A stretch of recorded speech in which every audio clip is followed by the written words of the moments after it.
महामोक्तं कुंजे जासु वचन रवि करे निकरे।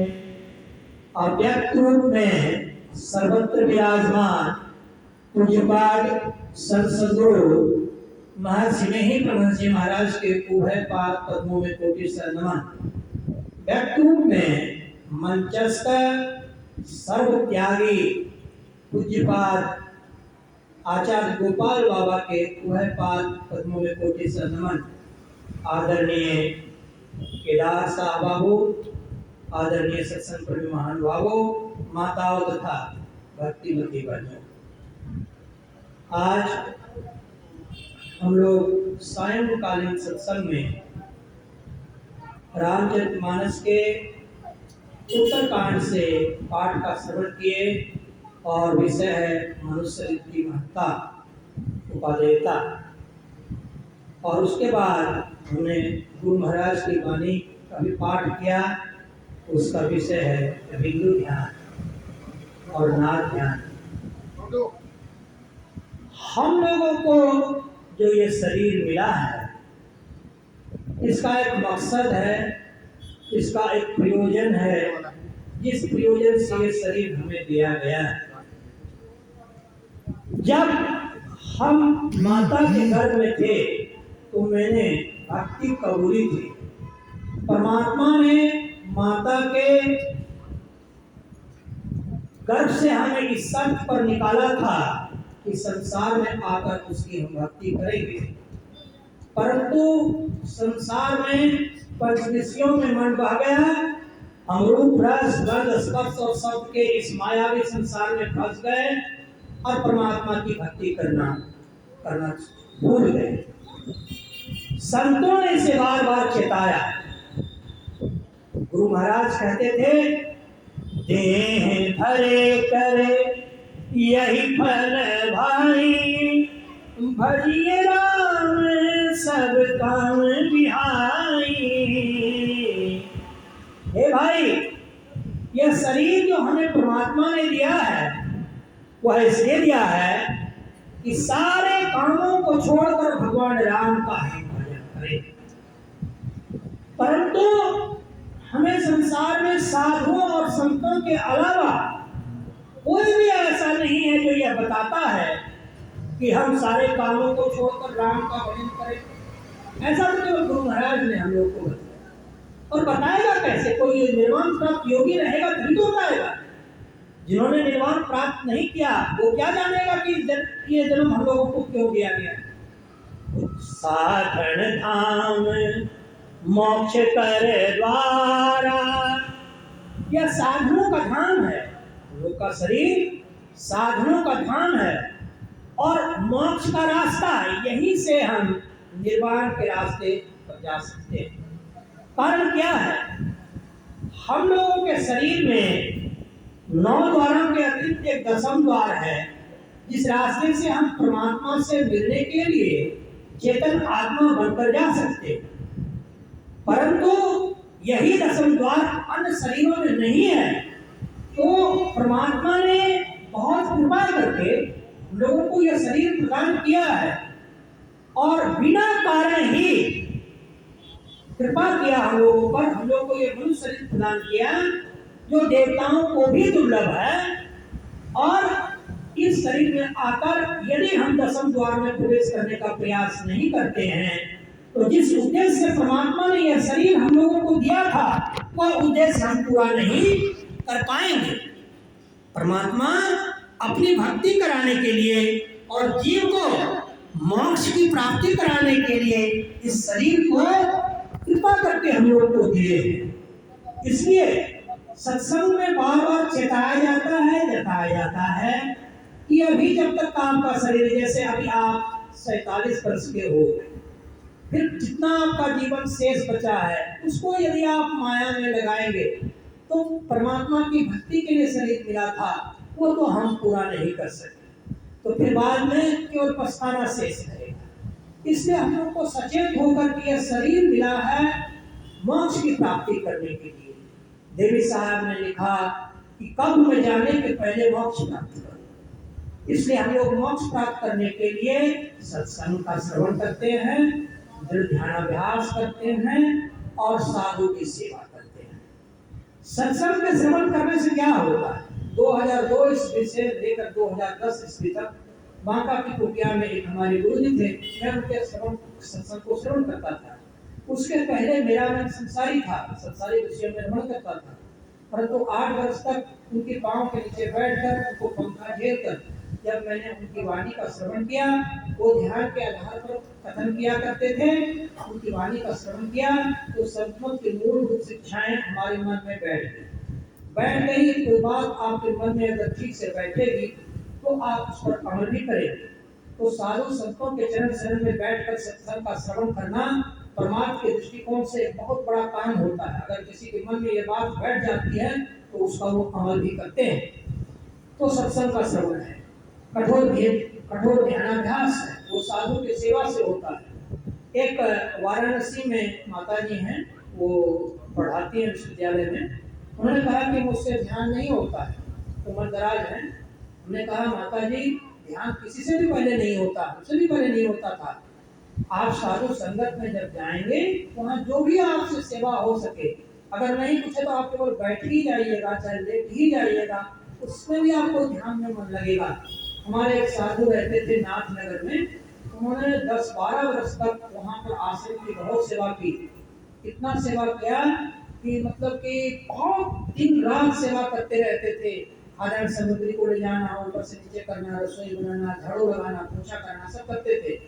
अभी देखते हैं वो 36 से 48 घंटा की उनकी एक समाधियां होने लगती है। गुरु सेवा से ध्यान बढ़ता है। गुरु सेवा हम लोग के कोर्स ऑफ स्टडी में है। गुरु सेवा में सब कुछ है। गुरु के बर्तन धोना, पैर दाबना, उनके कपड़े को धोना और जितनी भी उनको जो अच्छा है आवश्यक है वो करना, सब गुरु सेवा में आता है। तो बहुत दिन तक जो गुरु सेवा करते हैं उनको अचानक ध्यान लगने लगता है। मैं पिछले महीना लगभग 25 दिन साधु संघ में था और ध्यान कर रहा था। संघ करके जैसे बाबा अपने निवास कर गया तो अचानक ही खूब ध्यान करने लगा। क्यों? क्योंकि 20-25 दिन साधुओं के साथ में कुछ सेवा किया था, जो उससे हो सका था। हो सकता है आपका शरीर यदि वृद्ध होगा तो बहुत सेवा नहीं कर सकेंगे, तो जाकर केवल बैठ ही गए तो वो भी एक सेवा है। तो इस तरह से हम अपने इस मनुष्य शरीर को जिसके लिए आए हैं, निर्माण के लिए आए हैं, शरीर में निर्माण क्या है तो पांचों शरीर को पार कर जाना, स्थूल से सूक्ष्म में जाना, सूक्ष्म से कारण में, कारण से महाकारण में, महाकारण से कैवल्य में, फिर परमात्मा में जाकर मिलना।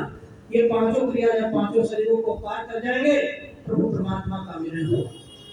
अब हम उसकी एक झलक आपको दिखाते हैं। परमात्मा तो बहुत बड़े हैं, कौन जगह ऐसा नहीं है जहाँ परमात्मा नहीं है।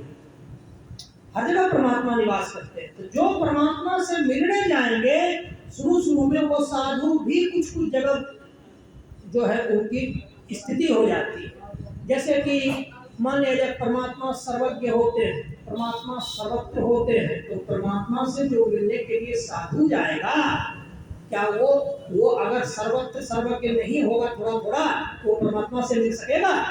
इसलिए साधु को भी कुछ अंश में परमात्मा माना गया है। कुछ सारे पौवा ने कहा, साधु भाई हरि गुरु एक ही जान, सोई हरि है सोई गुरु है, भेद तनिक नहीं आनो, साधु भाई हरि गुरु एक ही जानो। जो गुरु है वही हरि है। गुरु सगुण परमात्मा हुए, हरि निर्गुण गुरु हुए, दोनों एक ही बात है। अब यहाँ एक प्रश्न बनता है, यदि साधु या गुरु परमात्मा है तो क्या उसमें कुछ परमात्मा के गुण हैं? ऐसा हो ही नहीं सकता। जिसमें परमात्मा के गुण शरीर में नहीं रहेंगे वो अशरीरी अवस्था में परमात्मा में मिल जाएगा, ऐसा नहीं हो सकता। कुछ तो कुछ गुण होता ही है। ये सब दृष्टि योग है। दृष्टि योग से दूर दर्शन करने की शक्ति होती है। ये सारे किताबों में वचन में लिखा गया है। तो यहाँ से आंख बंद करेंगे साधु, दृष्टि योग की साधना में सफल हो गए। लंदन, कनाडा, अंतरिक्ष जहाँ भी हो देखना है देख रहे। तो क्या वो एक ही बार देखने लग जाते हैं? ऐसा नहीं होता है। दृष्टि की धारों को जोड़ने पर पहले कुछ आसपास की चीजों को वो दूर से ही देख लेते हैं, फिर धीरे धीरे ऐसे करते करते कई वर्षों तक ध्यान करते करते दृष्टि की धारें जुड़ती है और दूरदर्शन की शक्ति होती है। फिर आज कहा कि आप दृष्टि की धारों को इस तरह से जोड़िए कि वहां पर बिंदु का उदय हो जाए। वो उसका मेरा सभी की साधनाओं के हिसाब से अलग अलग अनुभव है। तो मैंने जो भी किया, हमें अंदर में प्रविष्टि उतनी ही मिलेगी जितना हमने बाहर में छोड़ा है।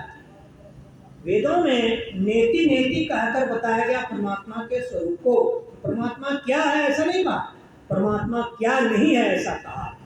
नहीं नहीं, जो जो नहीं है उसको गिना दिया, फिर जो है वो आपको खुद मिल जाए। तो दृष्टि की धारों को जोड़ने का अभ्यास करने के लिए मेरे हिसाब से संसार के सारे कर्मों का परित्याग, मेरे हिसाब से सबके अनुभव अलग अलग हैं, ध्यान करने के अनुभव अलग अलग हैं। यदि आप 3-4 लक्ष्य बनाकर रहेंगे, मुझे ये भी करना है, ये भी करना है, ये भी करना और ये भी करना है, तो दृष्टि की धारें 4 तरफ बटी होने के कारण वो जुड़ने की स्थिति में नहीं आती। और दृष्टि की धारें तो बहुत सूक्ष्म होती है, उसको जोड़ना इतना बच्चा का खेल नहीं है।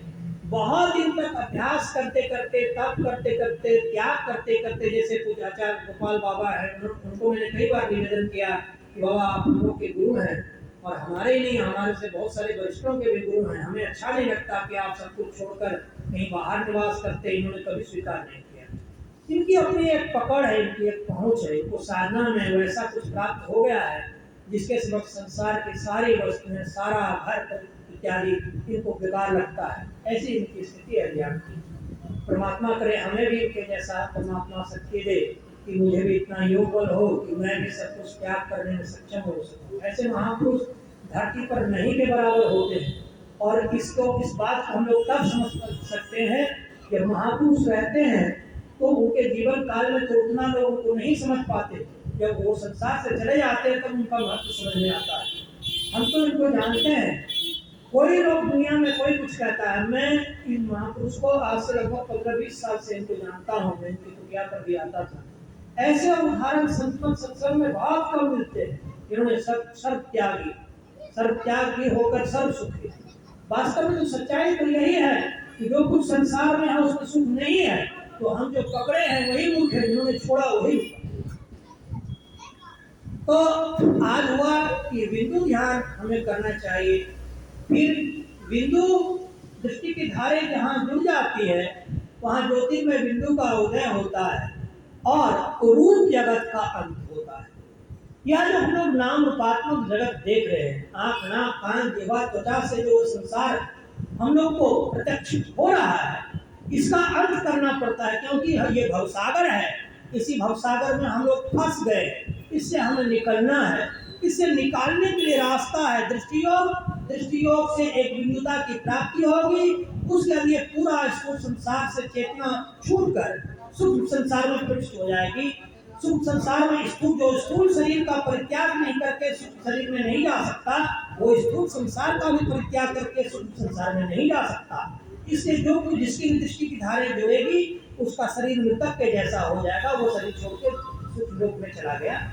अब फिर वहाँ की साधना अलग है, वो सूक्ष्म लोक में आ गए हैं। उसके बाद कारण लोक की है, महाकारण लोक, लोक आगे तो क्रम से ये साधना की जाती है।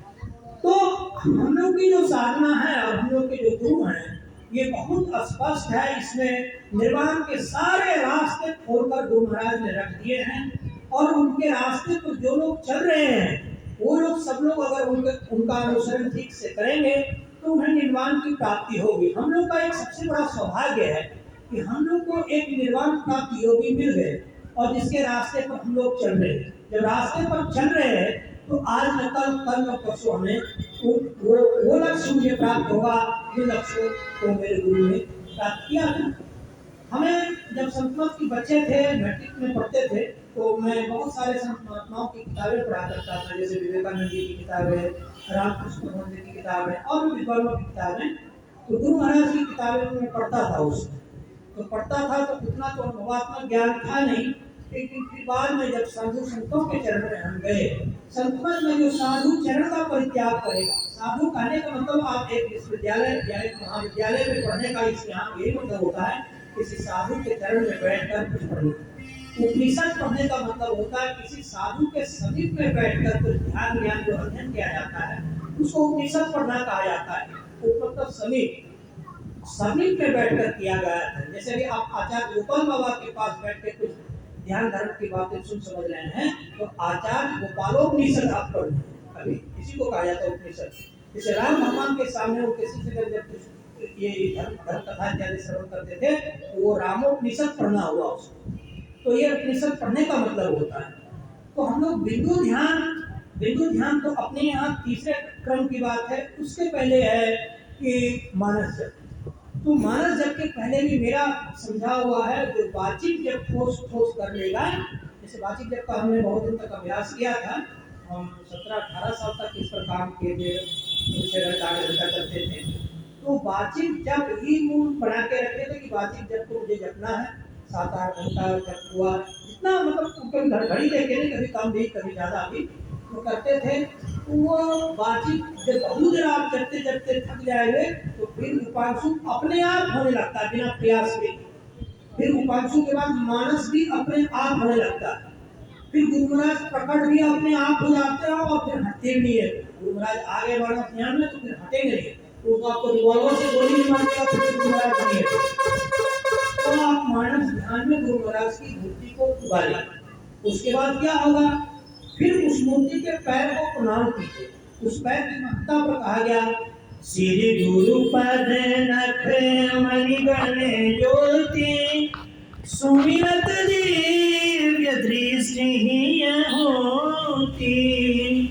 मानस ध्यान में गुरु महाराज की मूर्ति का जो हम ध्यान करते हैं, उनके पांव के नख में मणियों की ज्योति होती है, जिसका स्मरण करने से दिव्य दृष्टि होती है। मानस ध्यान में जब गुरु की मूर्ति को आप उगा लेंगे, वो उगाने की प्रक्रिया ये है कि मानस जप के पहले वाचिक जप को ठोस करने पर, बहुत देर करने पर उपांशु अपने होते अपने आप, और मानस जप भी अपने आप होने लगते हैं। और मानस जप हो जाता है, गुरु प्रेम बस निर्गुण से सगुण बनकर प्रकट हो जाते हैं।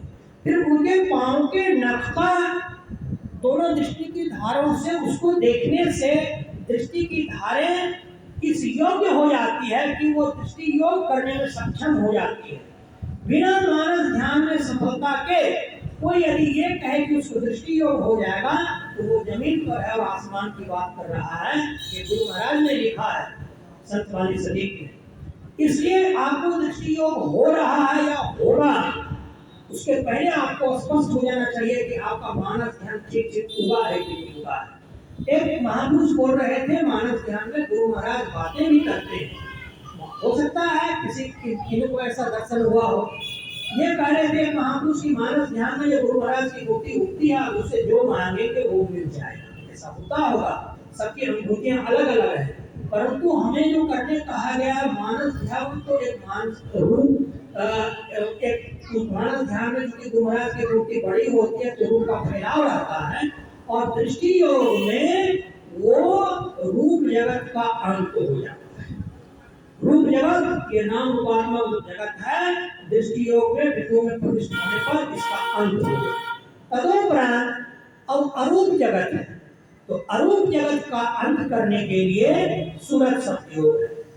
यह जो शब्द है यह परमात्मा तक खींच कर ले जाता है, और जब जहाँ शब्द समाप्त होता है वहाँ परमात्मा की प्राप्ति होती है, वह अरूप जगत हुआ।